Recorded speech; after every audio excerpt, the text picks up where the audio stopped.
চলুন আজকে আমরা বানিয়ে নিই কাতলা মাছের শাহী কুরমা। নমস্কার, আমি দেবযানী মণ্ডল, আপনাদের সকলকে দেবযানী রান্নাঘরে স্বাগত জানাই। আজকে আমার রেসিপি যদি আপনাদের ভালো লেগে থাকে তাহলে অবশ্যই রেসিপিটি লাইক, শেয়ার, কমেন্ট করবেন এবং চ্যানেলটি সাবস্ক্রাইব করে পাশে থাকবেন। চলুন তাহলে শুরু করে নেওয়া যাক। আমি এখানে কাতলা মাছ নিয়ে নিয়েছি এবং সেগুলি আগে থেকে ভালোভাবে নুন হলুদ মাখিয়ে রেখে দিয়েছি। এবার এগুলো আমি ভালোভাবে ভেজে নেব। মাছগুলি ভেজে নেওয়ার জন্য আগে থেকে কড়াইয়ে পরিমাণ মতো তেল দিয়ে দিয়েছি। তেল ভালোভাবে গরম হয়ে এলে দিয়ে দিলাম সামান্য একটু পাঁচফোড়ন। এরপর তেলের মধ্যে সমস্ত মাছের পিসগুলো আস্তে আস্তে দিয়ে দিচ্ছি। মাছগুলো একদিকটা ভালোভাবে ভাজা হয়ে যাওয়ার পর অপর দিকটা উল্টে পড়ে ভালোভাবে ভেজে নেব। একদিকটা খুব ভালোভাবে ভাজা হয়ে গেছে, এরপর আস্তে আস্তে সমস্ত মাছগুলো উল্টে দিচ্ছি। মাছগুলো খুব ভালোভাবে ভেজে নিয়েছি, এরপর সমস্ত মাছগুলো তুলে নিচ্ছি।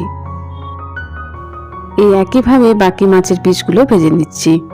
সমস্ত মাছ খুব ভালোভাবে ভেজে নিয়েছি। এরপর ওই তেলের মধ্যে দিয়ে দিলাম একটা গোটা শুকনো লঙ্কা এবং তেজপাতা ফোড়নে।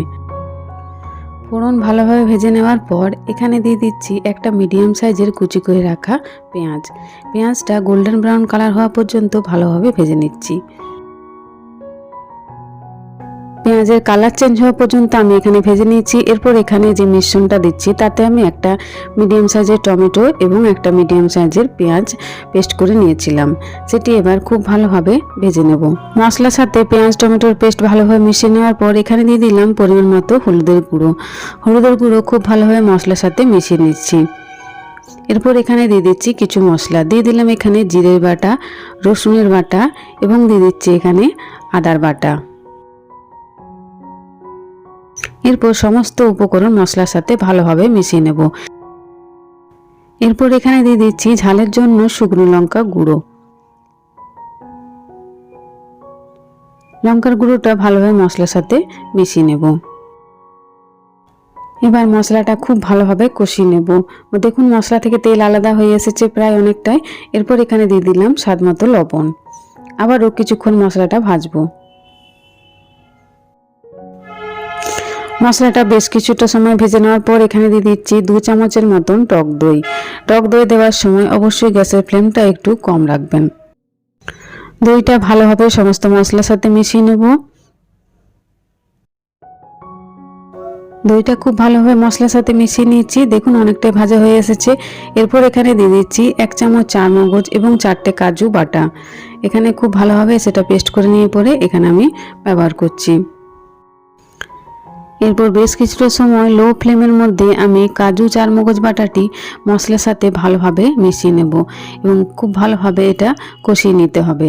যতক্ষণ না পর্যন্ত তেল সম্পূর্ণ আলাদা হয়ে আসছে মশলা থেকে ততক্ষণ পর্যন্ত ভালোভাবে এটা ভাজতে হবে। দেখুন মশলা আমাদের খুব ভালোভাবে ভাজা হয়ে গেছে, মশলা থেকে তেল একেবারে আলাদা হয়ে যাচ্ছে। এবার এখানে আমি দিয়ে দিব সামান্য একটু মিষ্টির জন্য 1 চামচ চিনি। চিনি দেওয়ার পর মশলার সাথে চিনিটা খুব ভালোভাবে মিশিয়ে নিচ্ছি।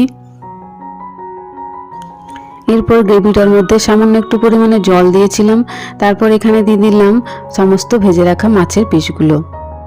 এরপর আমি এটা লো ফ্লেমে 2 মিনিটের মতো ঢাকা দিয়ে রান্না করে নেব। মিনিট 2 পর ঢাকাটা খুলে নিয়ে তারপর আবারও ভালোভাবে মাছগুলো উল্টে দেব অন্য দিকটা খুব ভালোভাবে রান্না করে নেওয়ার জন্য।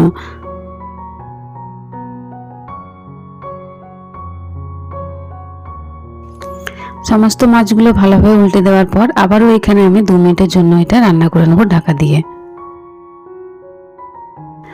মিনিট 2 পর ঢাকাটা খুলে নিচ্ছি। এরপর আর ঢাকা দেব না, ঢাকা না দিয়ে এটা আমি রান্না করে নেব প্রায় 5 মিনিটের জন্য। দেখুন 5 মিনিট পর গ্রেভিটা একেবারে কমে এসেছে। এরপর সবশেষে এখানে আমি দিয়ে দিচ্ছি কয়েকটা চেরা কাঁচা লঙ্কা।